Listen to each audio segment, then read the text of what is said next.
Il est midi, bonjour à tous et merci de nous rejoindre pour ce journal. Tout de suite les titres de l'actualité. Clôture du mandat de l'Algérie à la présidence du Conseil de sécurité de l'ONU. Nous reviendrons sur les réalisations de la diplomatie algérienne, une diplomatie de terrain marquée par des prises de position fortes et un appel constant au dialogue pour une paix durable. Nous vous parlerons par la suite d'une figure de l'opposition de France, Léon Landini, qui dénonce la politique actuelle française et critique ouvertement la glorification de personnalités controversées. Des déclarations qui ont suscité de vives réactions.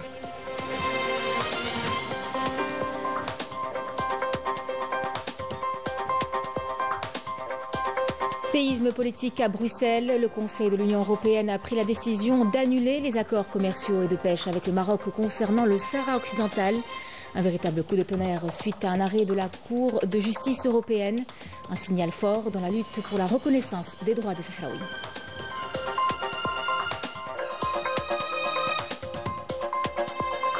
Nous célébrerons demain la journée mondiale des zones humides. L'Algérie en compte par milliers. Nous ferons plusieurs haltes à travers le pays pour évoquer le rôle crucial de ces écosystèmes. L'heure est à la préservation de ces espaces pour le bien de ses occupants. Une biodiversité richissime.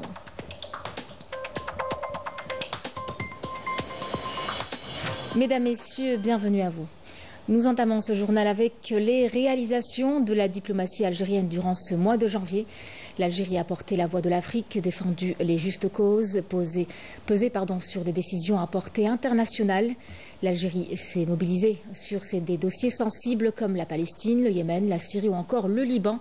Des conflits pour lesquels elle a plaidé pour la paix, le dialogue et le respect des droits des peuples. Mais au-delà de ces crises, c'est aussi le terrorisme en Afrique qui a été au centre des discussions. Balim Damis. La question palestinienne, la situation au Liban, au Yémen, en Syrie, en Libye et au Soudan, ainsi que la lutte contre le terrorisme en Afrique. Autant de questions et défis qui menacent la paix et la sécurité dans le monde, mises sur la table de l'instance onusienne sous la supervision du président de la République Abdelmadjid Tebboune.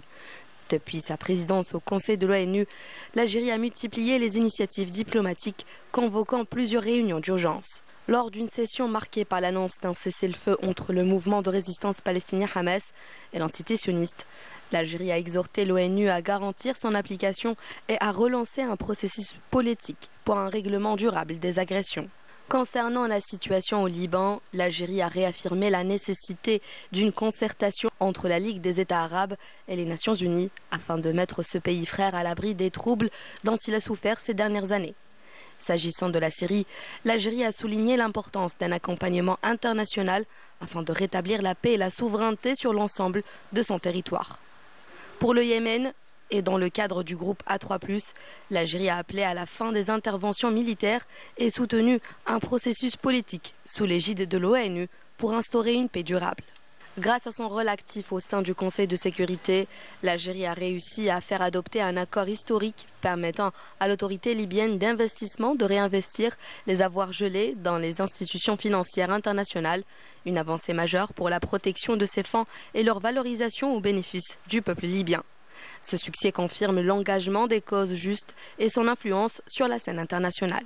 Compte tenu de la grande responsabilité confiée à l'Algérie au sein du Conseil de sécurité en matière de lutte contre le terrorisme en Afrique et du rôle de porte-parole du président de la République sur ce dossier, l'Algérie a convoqué une réunion de haut niveau pour alerter sur la propagation du terrorisme dans la région sahélo-saharienne, présidée par le ministre d'État, ministre des Affaires étrangères de la communauté nationale à l'étranger et des Affaires africaines, Ahmed Attaf.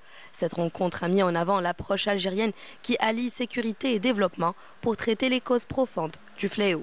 Les ministres africains présents à la réunion ont unanimement salué les efforts du président Abdelmadjid Tebboune pour fédérer les actions continentales contre le terrorisme, soulignant l'influence de l'expérience algérienne.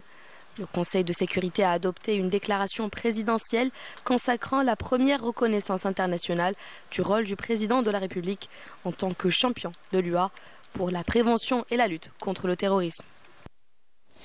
En qualité de représentant du président de la République, le ministre de la Communication a été reçu hier à Bissau par le président de la République de la Guinée-Bissau, Umaru Sissoko Embalo.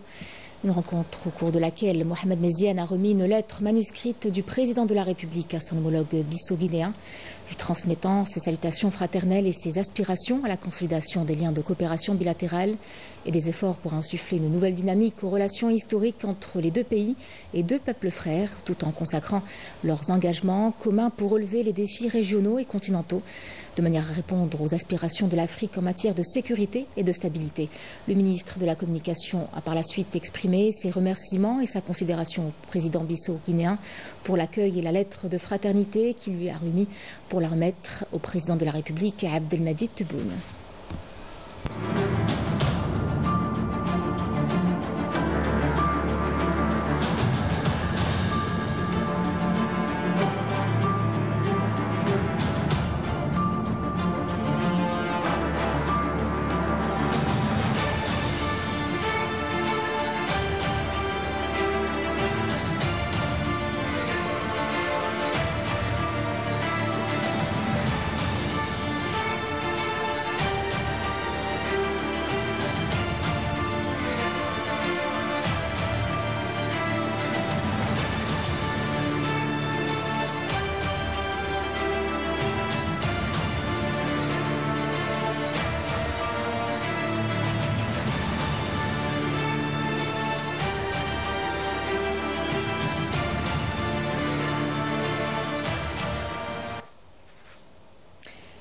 Léon Landini, figure de l'opposition en France, ne mâche pas ses mots. Il dénonce vigoureusement la politique actuelle du pays, notamment ses prises de position d'extrême droite, et critique ouvertement la glorification de personnalités controversées. Ces déclarations ont suscité de vives réactions. Pour cet ancien résistant français, il s'agit avant tout de défendre une France fidèle à ses idéaux de liberté et de droits humains. Raouf Hamouche. Lui, c'est Léon Landini, 98 ans, un ancien résistant français et un militant communiste qui a combattu le fascisme avec bravoure et détermination lors de la Seconde Guerre mondiale. Il est l'un des opposants français les plus farouches à la politique actuelle de la France, en critiquant sévèrement ses prises de position d'extrémistes, allant jusqu'à glorifier le rôle de tortionnaire connu, comme Jean-Marie Le Pen décédé récemment. Oui, je suis content d'être là, mais je ne suis pas du tout content d'être là avec les Le Pen, que j'ai combattu, ceux qui ont créé ce mouvement. Avec le fusil, je les ai combattus. Ben, y en a qui ont été des officiers dans le Gestapo. À cette époque-là, ben, les principaux, ils étaient dans les rangs de la Gestapo. Il y en avait des dirigeants du Front National après la Libération. Il y avait des dirigeants qui avaient été dirigeants militaires et officiers dans l'armée allemande. Les déclarations virulentes de Léon Landini et ses prises d'opposition dénonçant l'actuelle politique française font l'objet de vives critiques de la part des politiques et des médias français. Pour eux, ces positions sont inacceptables, allant jusqu'à appeler au boycott de Léon Landini. Mais c'était les responsables des premiers du Front National, à côté du père, le Pen. Et j'ai dit, si tu es bien avec ces gens-là, mais va ailleurs, reste pas en France. En France, on est pour le bien-être, pour la liberté. On n'est pas pour avoir quelqu'un qui a été un massacreur, qui représente quelque chose d'abominable, le fascisme. Parce que si tu ne sais pas ce que c'est, eh bien demande à ceux comme moi, encore maintenant il n'y en a plus, ils sont tous morts.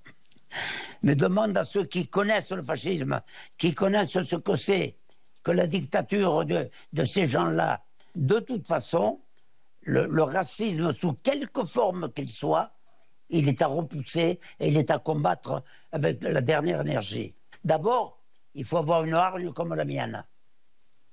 Parce que moi, si j'en voyais un qui soit un peu provocateur, j'irais me mettre, même à mon âge, j'irais me mettre devant. De ne pas les laisser faire. Qui viennent me dire du mal des Arabes devant moi, même à mon âge. Je me tourne, on revers dans la figure, je dis PAM. Et il se calmera tout de suite, par expérience.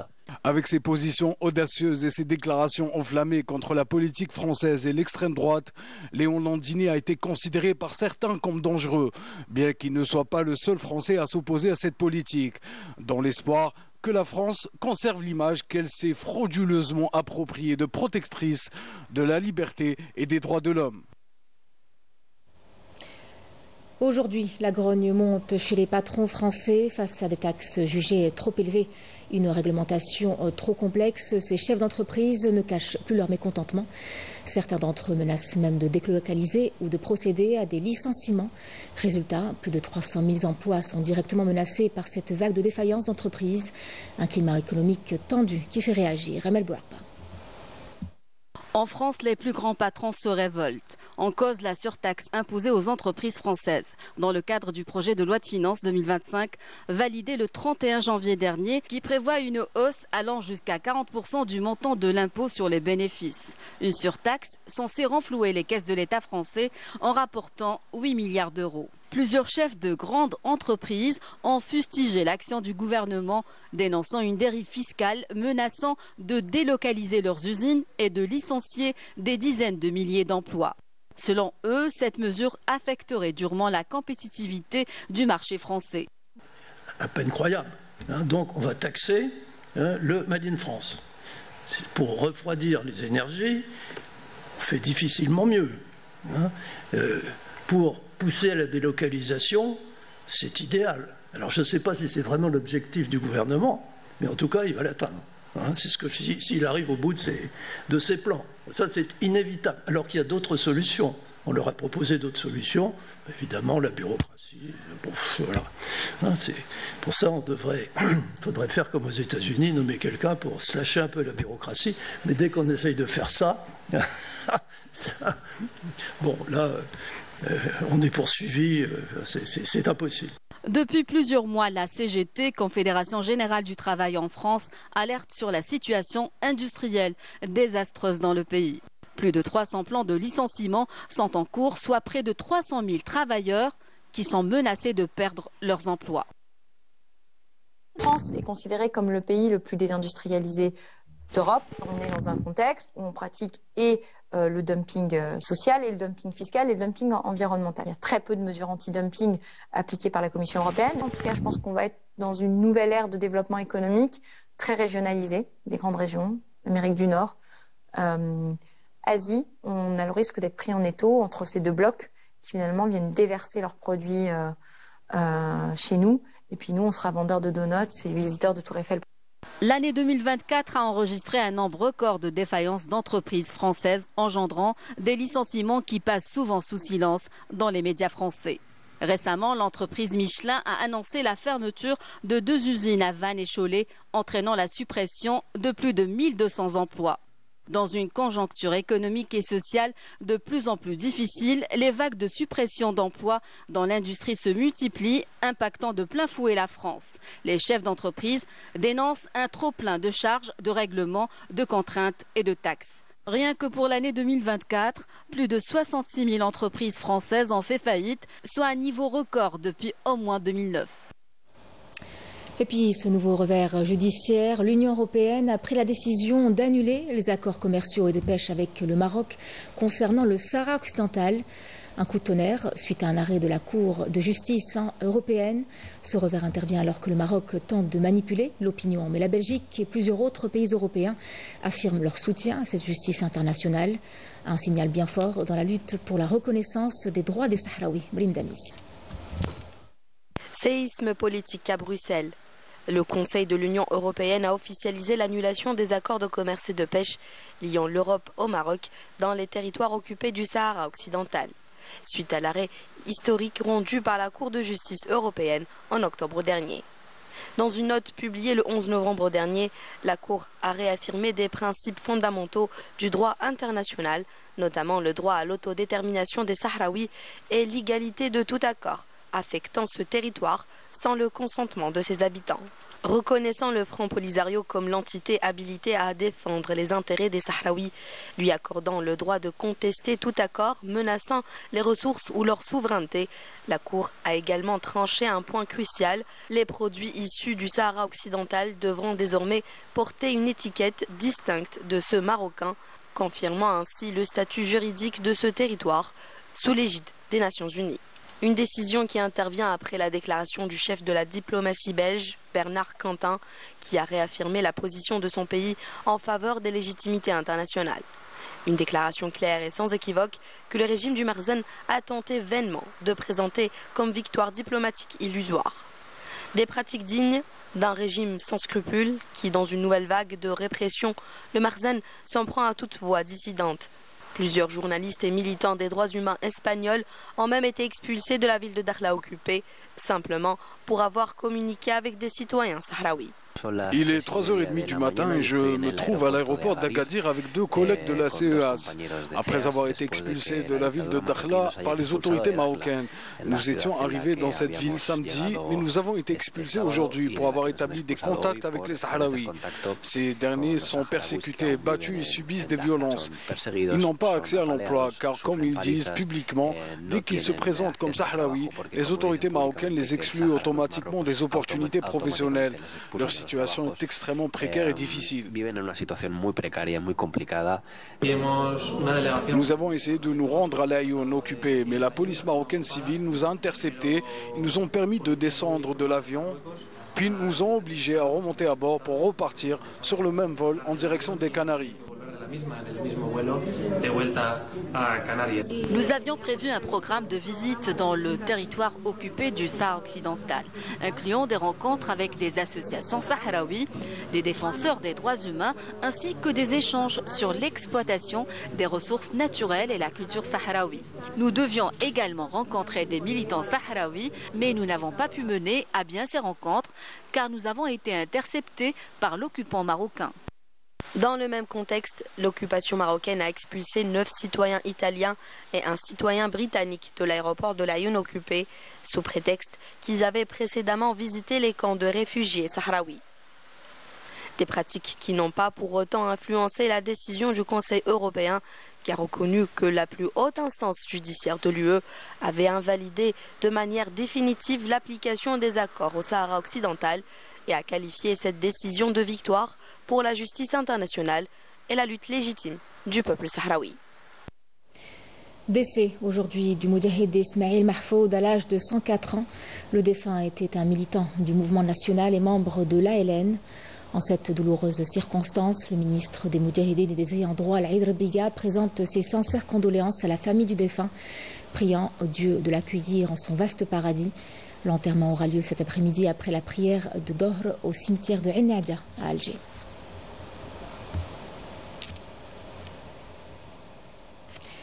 Nous vous en parlions en titre. Demain, 2 février, nous célébrerons la journée mondiale des zones humides. L'Algérie compte aujourd'hui plus de 2370 zones humides dans 50 sites Ramsar d'importance internationale composés de plus de 2056 zones humides d'origine naturelle et 319 d'origine artificielle.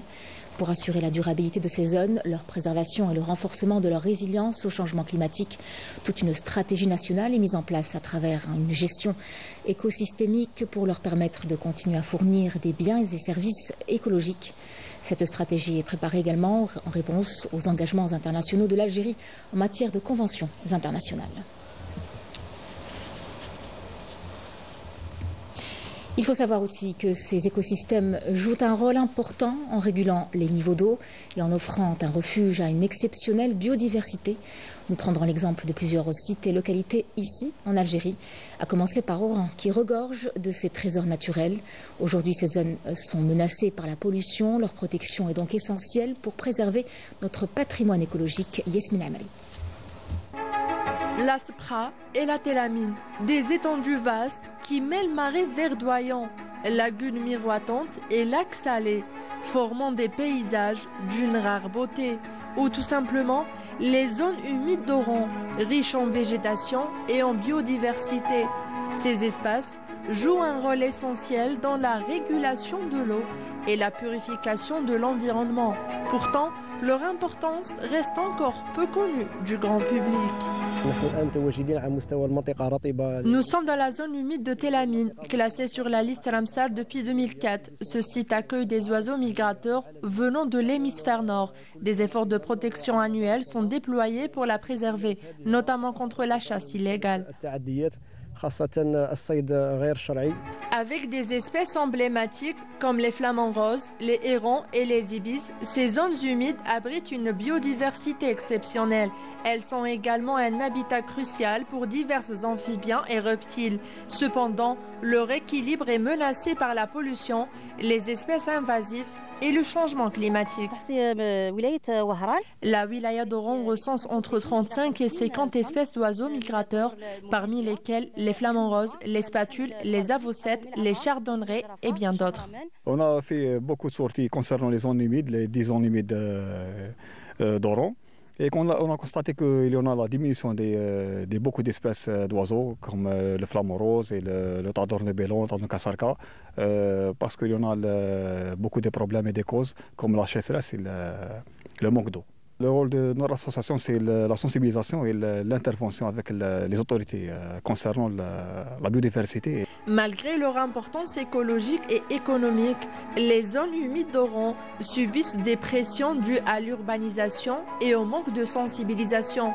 Des efforts de conservation émergent, mais leur préservation nécessite un engagement collectif pour garantir leur pérennité et protéger ce patrimoine naturel unique. Ces espaces accueillent les voyageurs du ciel, notamment à Tisimsilt, où des efforts sont déployés pour préserver ces écosystèmes fragiles.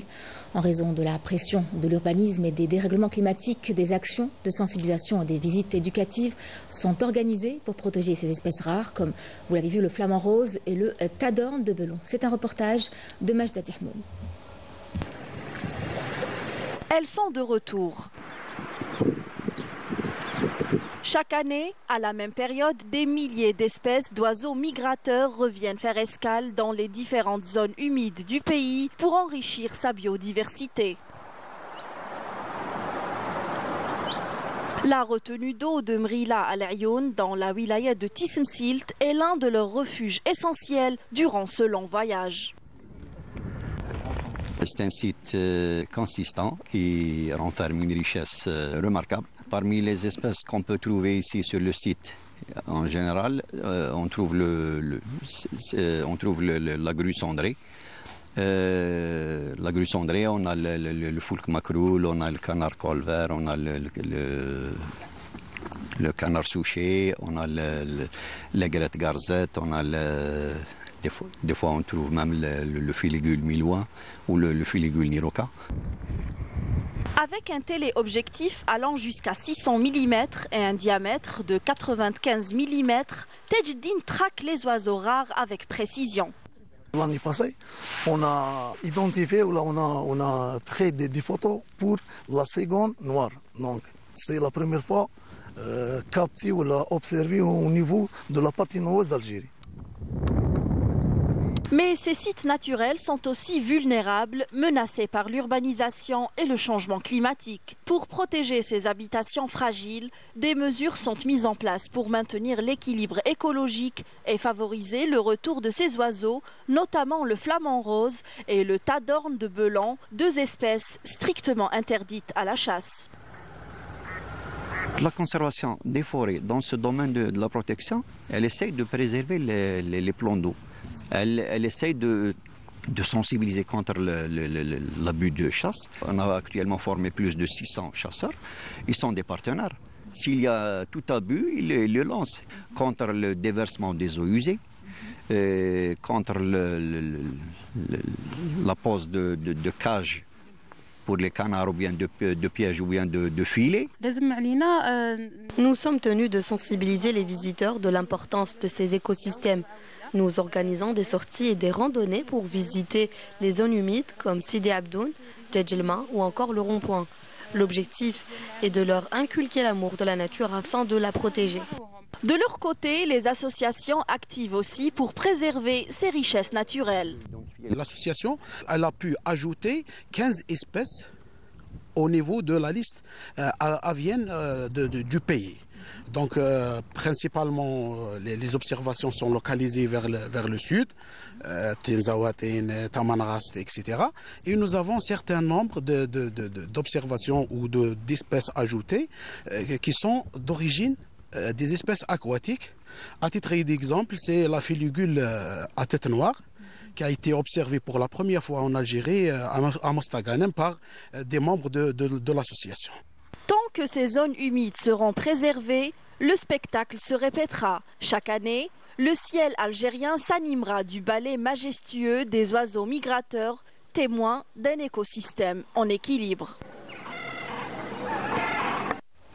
Comme nous l'avons vu, tant que nos zones humides seront préservées, elles continueront d'offrir un refuge aux oiseaux migrateurs. Et c'est également le cas à Hamdania, où ces espaces ont un rôle crucial dans leur voyage. L'Atlas bidéen devient un lieu de repos et de répit durant leur vol. Mais pour contrer les menaces auxquelles ils font face, des mesures sont mises en place pour préserver ces havres de paix. Amira Sefta. Chaque année, des millions d'oiseaux migrateurs parcourent des milliers de kilomètres entre l'Europe et l'Afrique. Pour eux, les zones humides constituent des haltes indispensables, offrant nourriture et repos au cours de ce long périple. Mais ces écosystèmes sont aujourd'hui menacés. Urbanisation, pollution et changement climatique réduisent ces espaces vitaux, mettant en danger de nombreuses espèces. Selon les experts, la disparition progressive de ces habitats impacte directement le nombre d'oiseaux migrateurs.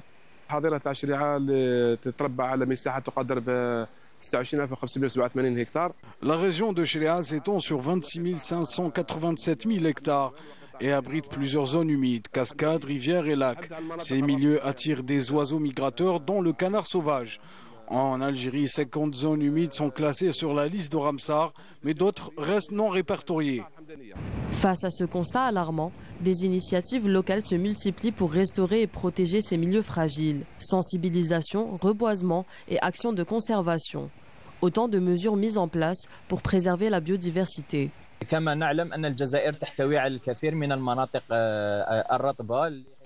Nous sommes actuellement dans le secteur de Hamdania, au cœur du parc national de Chléa. En 2025, elles ont été mises à l'honneur sous le slogan « Ensemble, protégeons les zones humides pour notre avenir commun ». Il est impossible de parler des zones humides sans évoquer leur rôle essentiel dans l'écosystème, la vie humaine et animale, ainsi que l'équilibre environnemental.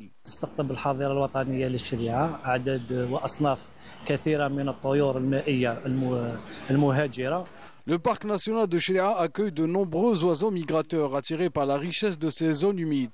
À la fin de l'hiver, ils quittent les régions pauvres en ressources pour des milieux plus favorables. Chaque année, la deuxième quinzaine de janvier, un recensement des oiseaux d'eau migrateurs est réalisé. À Chléa, 14 espèces ont été identifiées, dont le canard à tête verte, le canard siffleur et le héron cendré. Protéger les zones humides, c'est assurer la survie des oiseaux migrateurs et préserver un équilibre écologique essentiel pour notre planète. Et puis, si vous êtes à la recherche d'une escapade assez spéciale pour vos journées de libre, eh bien le lac Tonga, niché au cœur du parc national d'Al-Qalab, pourrait être la bonne option. Ce lac d'eau douce classé Ramsar offre un cadre unique et exceptionnel. Avec sa faune diverse et variée, vous y découvrirez de rares espèces et observeriez les oiseaux migrateurs venus de loin, notamment d'Amérique. Un véritable coin de paradis pour les amoureux de nature. Raouf Hamouche. Il s'agit là d'un parc mondialement connu pour sa biodiversité et ses sites protégés dans le cadre de la Convention Ramsar. Celui qui vient ici n'est certainement pas prêt d'oublier son passage à Al-Talaf, une région qui vous ouvre ses bras et vous incite à découvrir ses multiples facettes. À l'image de la forêt d'El-Qala, de l'Arboretum ou encore son célèbre lac Tonga. Des aspects qui vous laissent éblouis.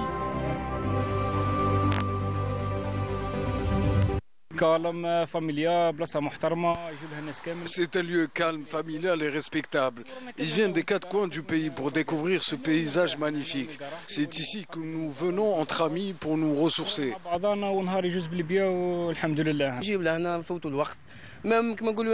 Tonga est une échappatoire par excellence. Cela détend le corps et l'esprit. Je conseille vivement tous mes concitoyens de venir découvrir ce lieu magique.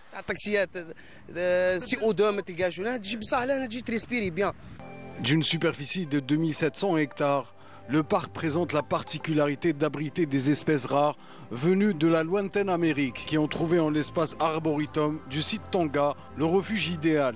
L'arboretum de Tonga a une particularité, il y a des essences naturelles composées d'ormes glutineux, de frênes, d'ormes, Aussi, on a des plantations artificielles, comme cette parcelle-là, c'est la parcelle du cyprichov, Taxidium disticum, c'est le cyprès de la Louisiane.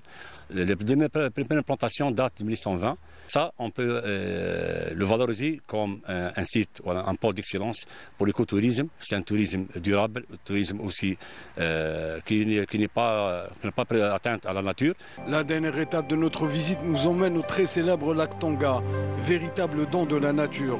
Ce lac d'eau douce en communication avec la mer Méditerranée est classé zone humide d'intérêt mondial. La superficie du lac est recouverte à 90% d'une végétation émergente. C'est également un site de nidification d'un nombre important d'espèces. Le lac Tonga abrite chaque année au-delà de 40 000 oiseaux, composés en plusieurs familles, spécialement les familles Zanatidés. On a les canards de surface, les canards plongeurs. Pour le lac Tonga, on a presque 30 km le pourtour du lac Tonga pour l'écotourisme, soit pour les randonneurs, soit des randonnées VTT ou bien équestres. Le lac Tonga, il est très riche en avifaune, c'est un gibier d'eau, corps vert aussi, il y a plusieurs panoplies de canards. La richesse de sa biodiversité et l'abondance de ses ressources naturelles font du parc national d'El Qala un joyau du bassin méditerranéen, un paradis pour les oiseaux migrateurs et un gisement exceptionnel de 3 écosystèmes, marins, lacustres et forestiers. Destination menée à présent où des milliers d'oiseaux migrateurs font une halte du côté de Sepret El Maleh. Elle est classée zone humide d'importance internationale depuis 2004 sur la liste de la Convention de Ramsar et représente aujourd'hui un espace de nidification précieuse sur l'axe migratoire entre l'Europe et l'Afrique. Nous vous invitons à une visite guidée de ces lieux avec Bédéa Marni.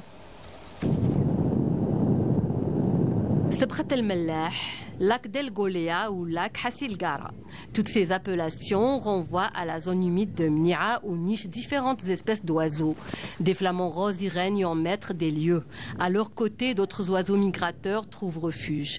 Le moineau domestique, la tourterelle et le corbeau. Nous sommes ici au bassin supérieur d'une profondeur allant de 1,5 à 2 mètres. Il se caractérise par son eau douce. Nous avons accompagné les spécialistes dans leur quête d'observation et de recensement.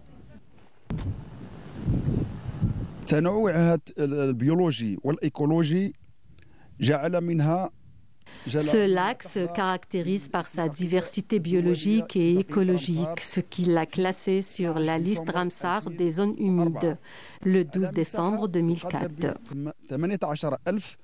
Il s'étend sur une superficie de 18 974 hectares.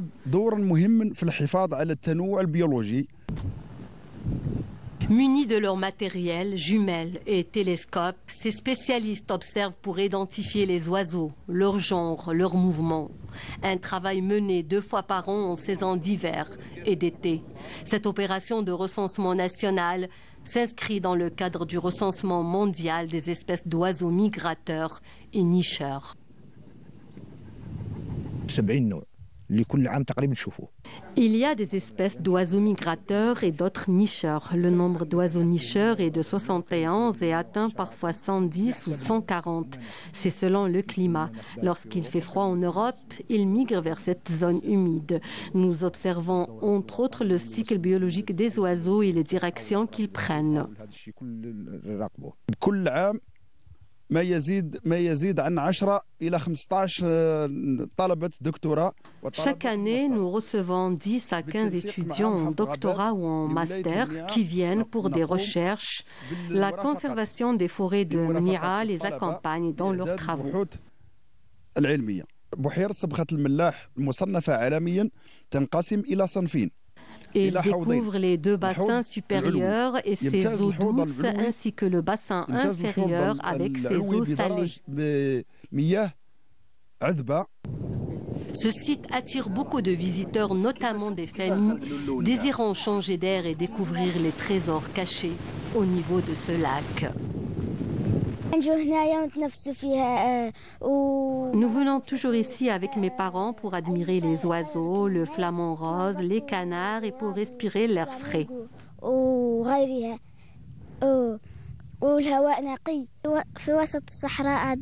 Ce lac est au milieu du désert de Mnia. Nous venons en famille pour voir les oiseaux et écouter le son de la nature.